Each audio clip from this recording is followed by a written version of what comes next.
started with video games. Now they're all out there shooting each other with guns. It's kill or be killed.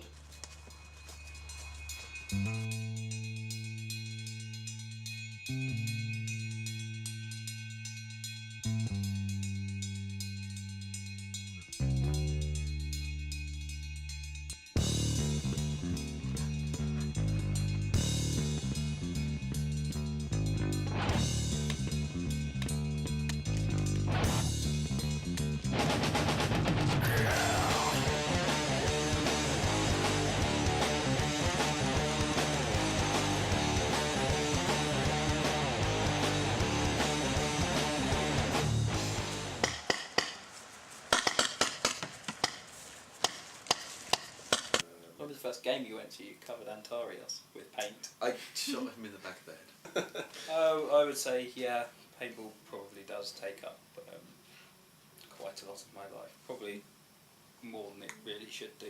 Yeah. As my long-suffering girlfriend will testify to, although she does play herself. Tony is very involved in the wider scenario scene around the country. He's quite well known by a lot of figures. So for him, he is very heavily involved, whereas I just kind of support him like a bra. Do you think anyone can play paintball? I believe in the UK, most sites, I think all sites actually, start at 12 years old and go up from there. The oldest person that I've seen playing was 82, and that was at a punter game. It was his birthday, and he decided to take his family paintballing. He was 82, and he had a fantastic day.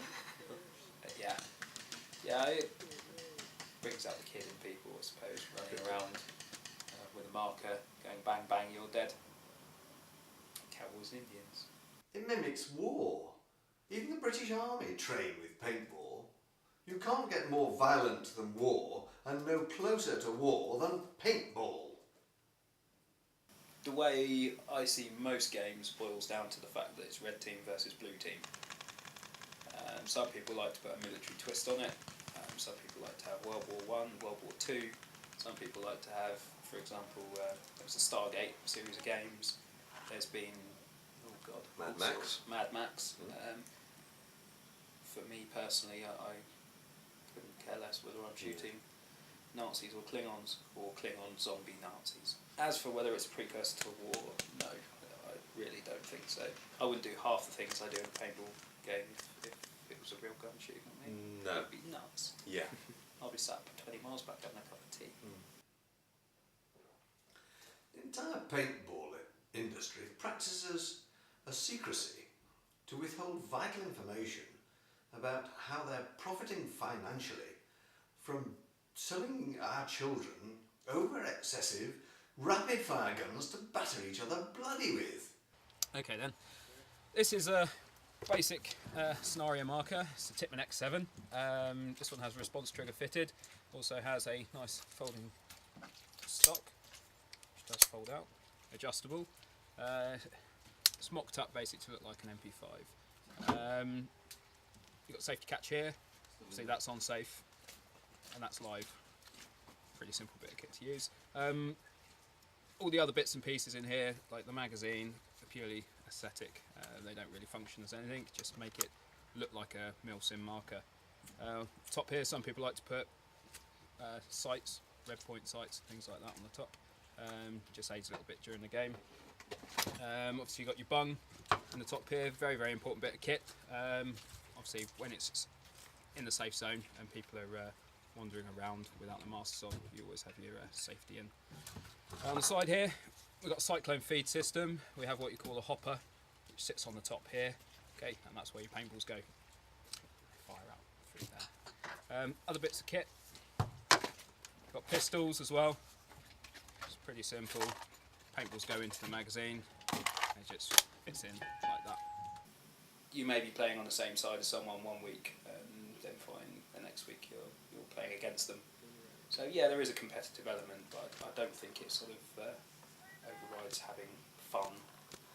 It doesn't get competitive in the sense of, oh, there's someone, I must beat them. You know, it just, whatever the event is on the day, you work with whoever's on the team and you try to win. you don't feel too bad if you don't. Yeah, it's about having a good day. Some of the best games I've had have been on the losing side. Yes. Personally, I've had a bloody good day. Injuries can be severe. Ruptured eyeballs, detached retina, complete removal of the eye.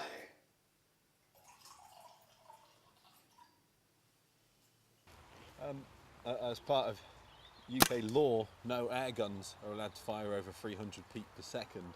So it's important to do a safety check at the start of the day to make sure that nothing's firing any higher than that.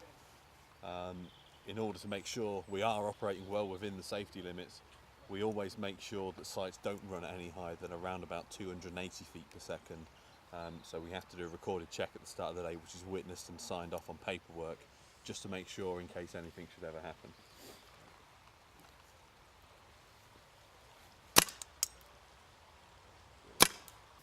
Yeah, I mean, I can understand the violent aspects involved.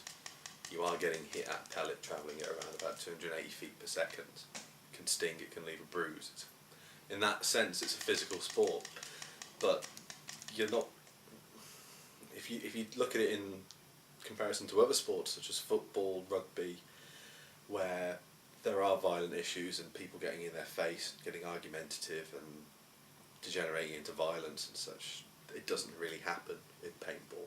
When it comes to kids, you've got to take every precaution. To some degree.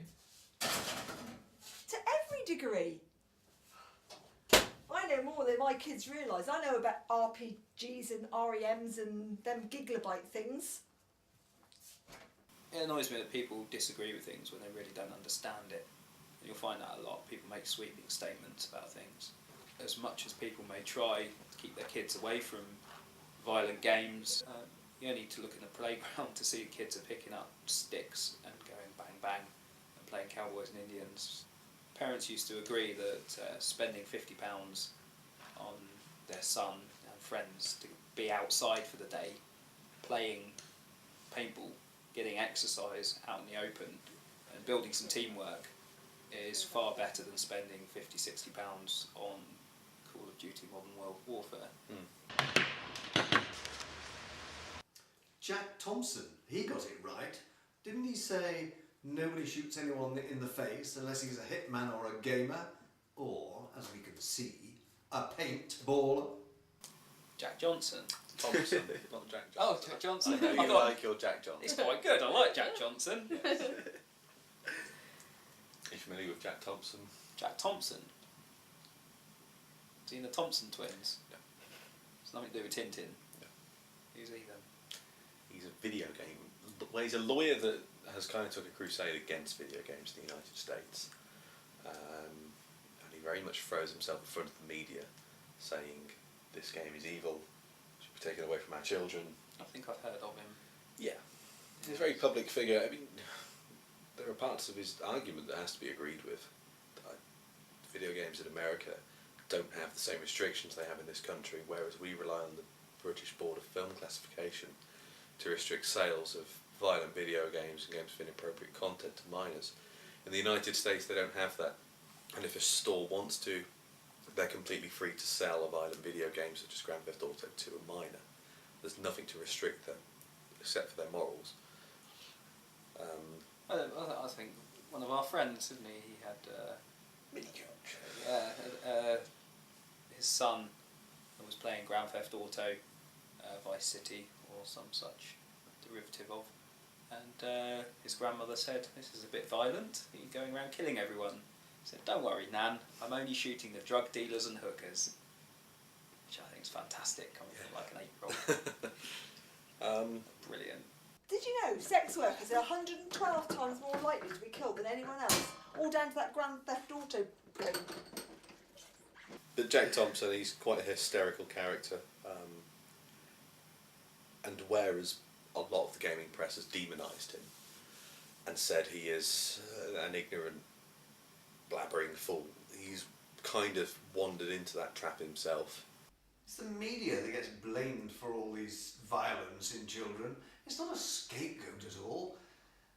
We deal with the complex issues behind all these school shootings. It just so happens that all the killers played video games.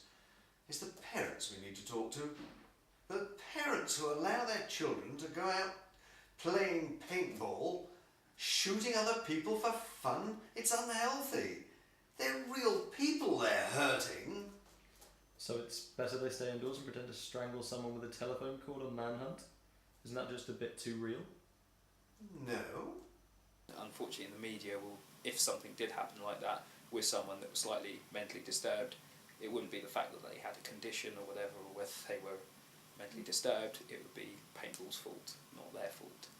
It's, the video game's fault, Manhunt's fault, because they saw someone being strangled on the screen, so they think they'll do it themselves. Anyone that's sane or rational, that would not come into their mind. So this person must be not of a sound mind in the first place, and unfortunately the media, the way it is, will always put a spin on it that takes the emphasis off that person and puts it on whatever they're trying to demonise. A sport? It's mindless violence. I mean, you wouldn't be able to have an Olympic woods ball game. No. How would you get a field in a stadium? Yeah, it's a glorified game of tag. A lot of teams take a lot of pride in the way they look out on the field. I don't think anyone ever stylises themselves to dress like Rambo.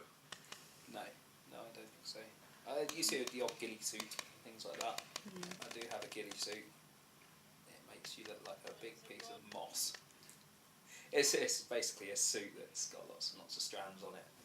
You'd look like a big dung heap.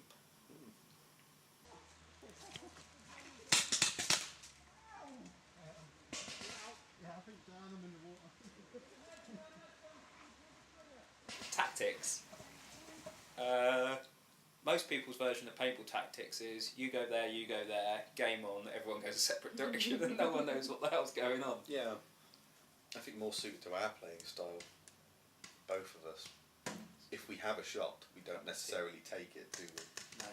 Unless we know we're going to get away with it. There are times when we'll let 5 people walk past us if we happen to know they've not seen us, just because we know we can get some more and then go back for them later.